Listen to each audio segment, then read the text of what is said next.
Hey friends, today we are doing chapter 14 fabric from fiber. So quickly join because we are going to have lots of fun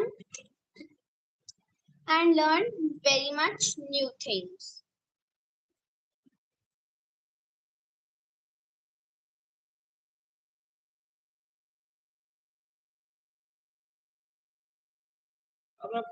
So let's start after 2 minutes.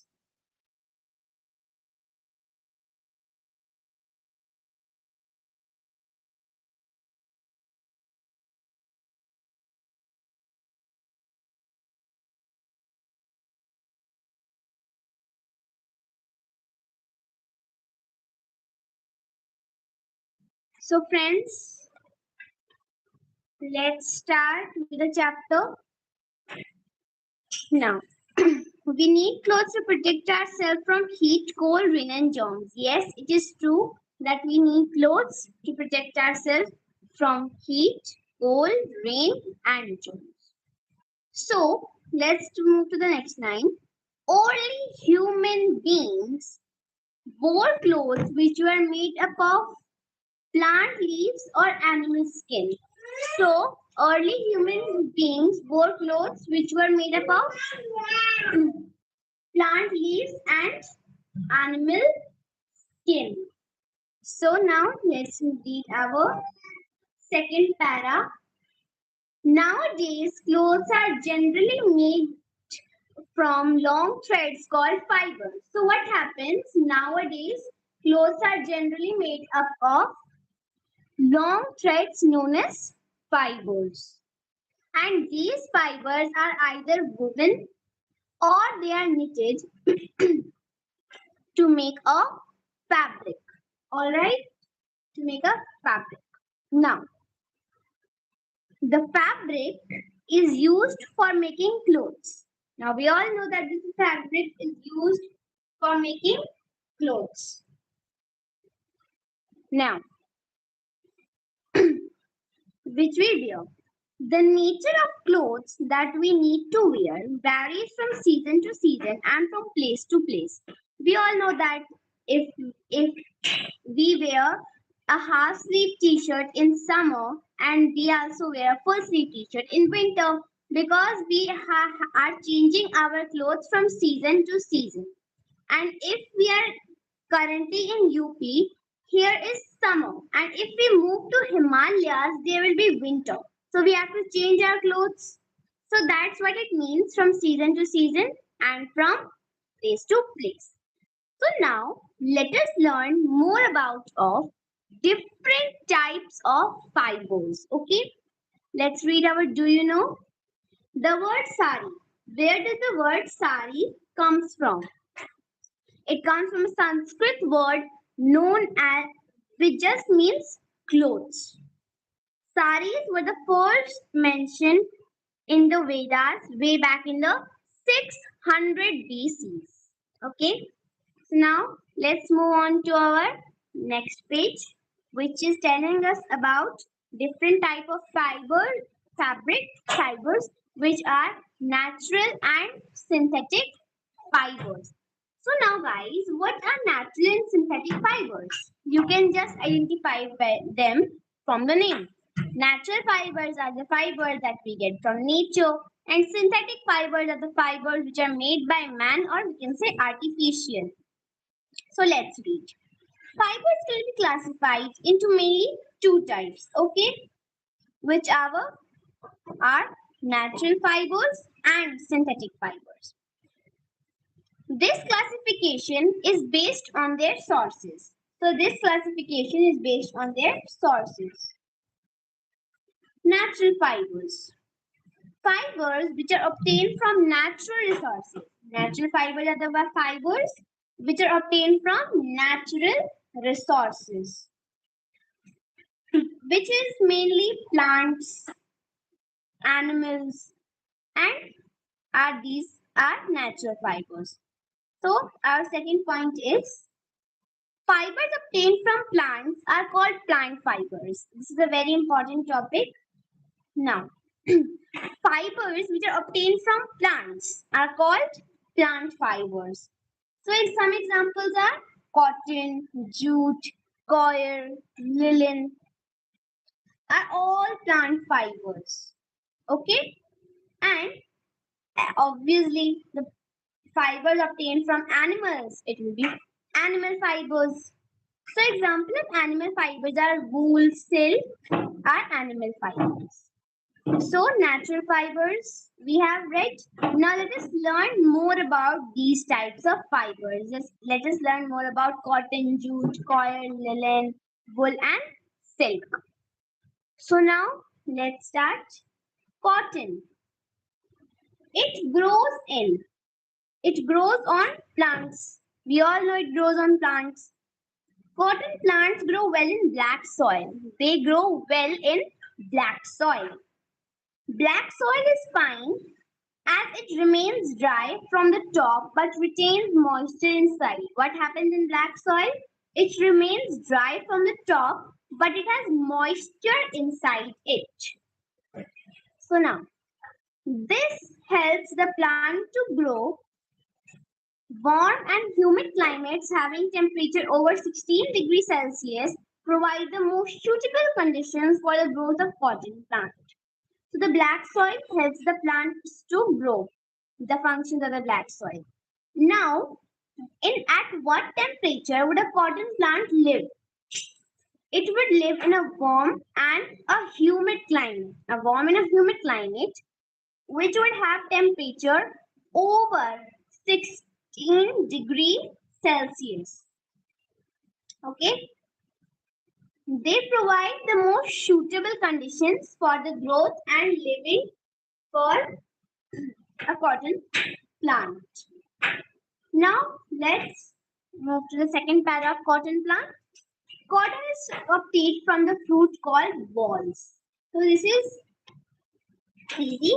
Cotton is obtained from a fruit known as balls of the cotton plant. Farmers pick up the cotton from these balls. Farmers pick up the cotton from these balls. These are separated by combing.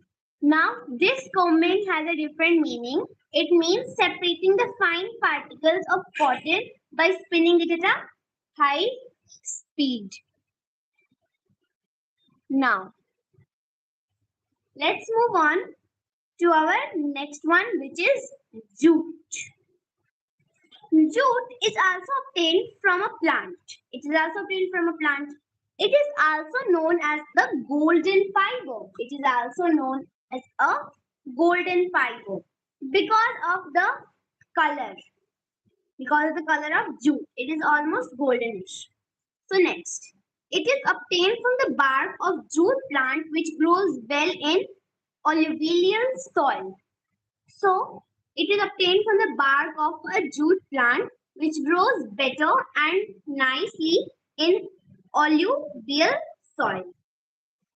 Jute plant uses up fertility of the soil to a large extent. The jute plant uses the fertility of the soil in a large extent.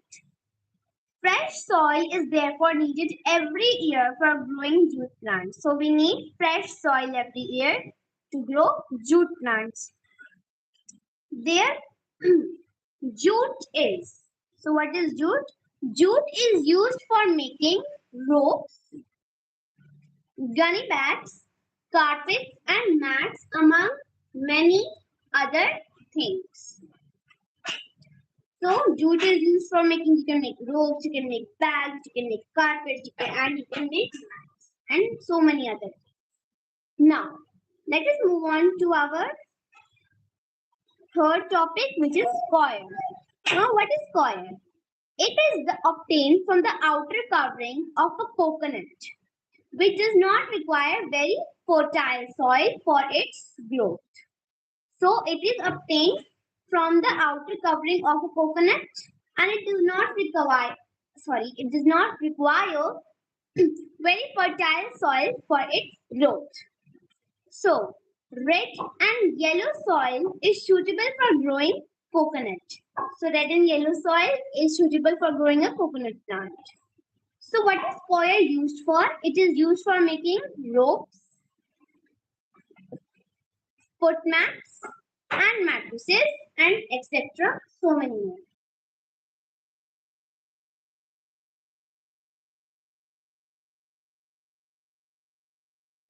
Thanks, Satish Mishra. Now let's move on to the fourth topic, which is linen. Linen is obtained from fibers of the flax plant. It is obtained from the fibers of flax plant. The suitable soils for a flax are alluvial soil. We also learned that jute also needs this type of soil only. And it also needs some deep loams. Now products made by linen are aprons, which we use while we are doing cooking.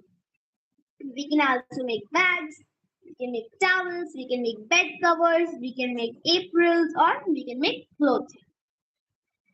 So linen is understood. Let's move on to the wool. It is obtained from the body coat of animals like sheep, goat, camel, and some other animals. So it is obtained from animals. Now we're talking about wool and silk, which are animal fibers. So they are obtained from the coat of animals like sheep, goat, camel, and some other animals as well. This the body coat of these animals is known as fleece. It is known as fleece. Now, let's move on to the last one of the natural fibers, which is silk. So, silk is obtained from silkworms. It is obtained from silkworms. These worms grow on the leaves of mulberry plant. Mostly, they are found on the leaves of a mulberry plant. So, here it says you will learn more about wool and silk in your higher grades. Okay. Now, let's move on to what are synthetic fibers. What are synthetic fibers? Synthetic fibers are prepared in factories. Synthetic fibers are prepared in factories using appropriate chemicals. They are also called man-made fibers. So they are prepared in factories using appropriate chemicals.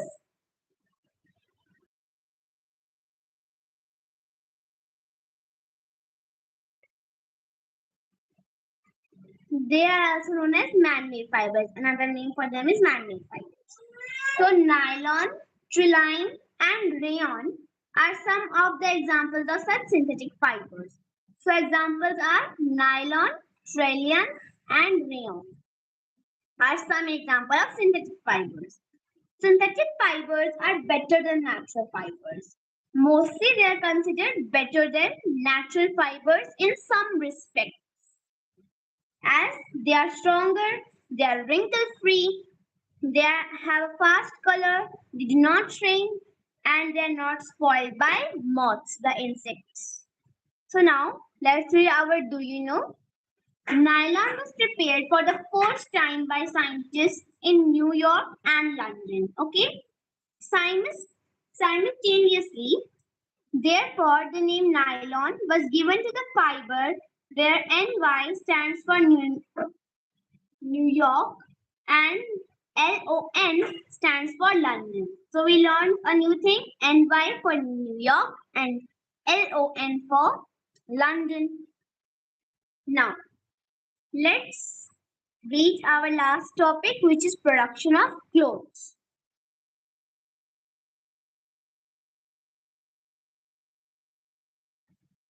So now, let's move on to the production of clothes.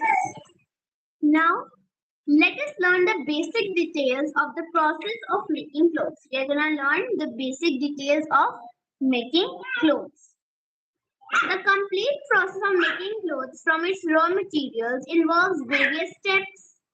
These steps are given below in sequence in which they are carried out. We are going to learn them in detail as well, but here are the steps which are followed.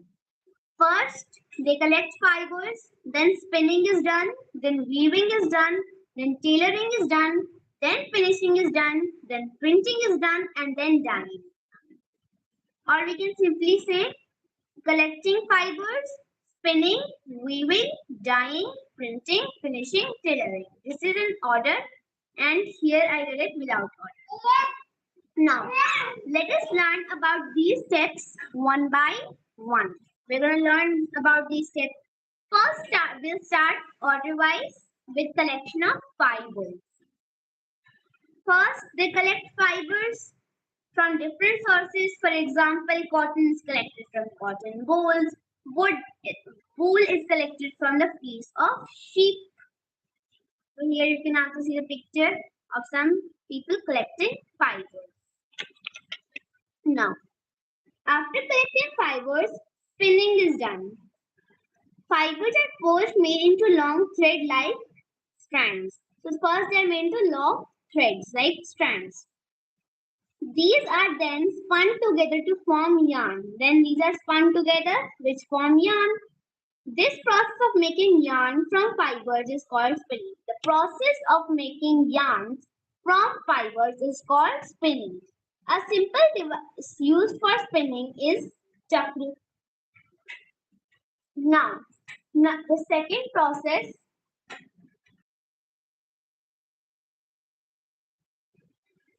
Now, the third process is after spinning, weaving is done. You have to weave the yarn as well. Now, in this process, first for making cloth or fabric from yarns. It is a process where we make clothes or we make fabric from yarns. This is done by a weaver. It is done by a weaver who is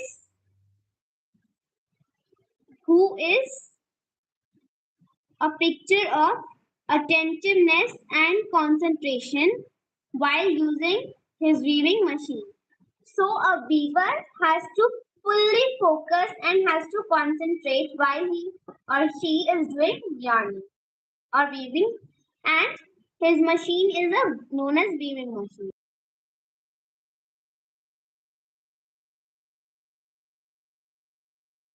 Thank you, Ayush. Now let's start.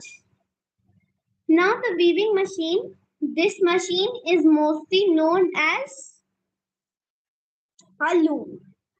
It is known as a loom. At some places, weaving is still done on hand operated loom called a hand loom. Some people still do weaving by a hand operated loom, which is mostly known as a hand loom. Now, let's do the second part. After weaving, the second part is dyeing. Dyeing, what is it? After the fabric is prepared, when the fabric is prepared after collecting fabrics, doing spinning and weaving. Now we do dye. We dye the clothes into different colors. After fabric is prepared, it is given different colors. It is given different colors. And the process of coloring the cloth is called dyeing. The process of coloring the cloth is called dyeing. This is done by a dyer who soaks the cloth in a solution of the dye. This is done by a dyer who soaks the cloth into a solution of dye. Now, let's move on. After dyeing, printing is done. Printing is done on the clothes. Now, so after dyed clothes, they look too simple to wear or to just make made into dresses. So we print them into different designs to make the dyed clothes look more attractive and beautiful. Patterns are printed on it. Dyed clothes.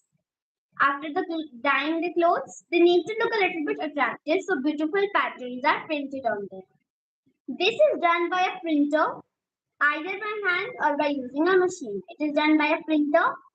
Either you can use your hand or it can be done by a machine. Now, after printing, let's move on to finishing. We have to just finish the cloth. You just send it to the market. We need to just finish it. The printed cloth is finally made smooth, soft, and shiny. It is made smooth, soft, and shiny. This is done by some special treatments called finishing. This is done by a special treatment known as finishing. The last part is tailoring. When the all the finished clothes, completely dyed, weaved, spinned, and printed cloth is then sent to the market from where we all buy it, and then we get it stitched into different dresses by a tailor. Tailor has the profession of making dresses. Now let's read the do you know. Dresses like sweaters, pullovers, and socks are made from woolen yarns by the process of knitting. During knitting, single yarns are hand knit or machine knit to make many beautiful patterns in different types of woolen dresses. Now, now we know that the clothes we wear, how are they are prepared by the efforts of so many people. We need to take proper care of our clothes so that they look attractive and last longer. So now let's just quickly take a revision of what we have read. We read that our clothes protect us from rain and germs and heat and cold.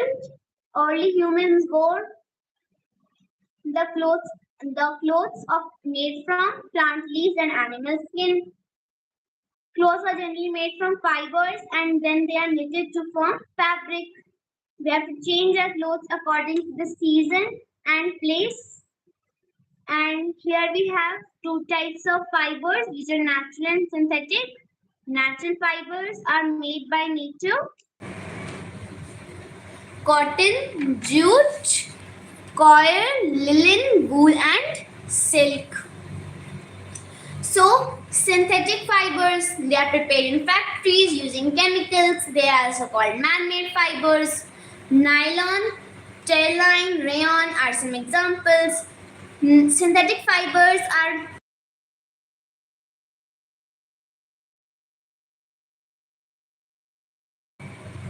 now. Synthetic fibers are mostly considered as better than natural fibers in some respects, as they are stronger, they are wrinkle free and have a fast color. They do not shrink and are not spoiled by moths. We also learned that nylon was prepared in New York and London. So NY is for New York and LON is for London. So nylon. Now, we also learned the production of clothes. First, fibers are collected, then spinning is done, weaving is done, tailoring is done, dyeing is done, printing is done, finishing is done, and tailoring is done.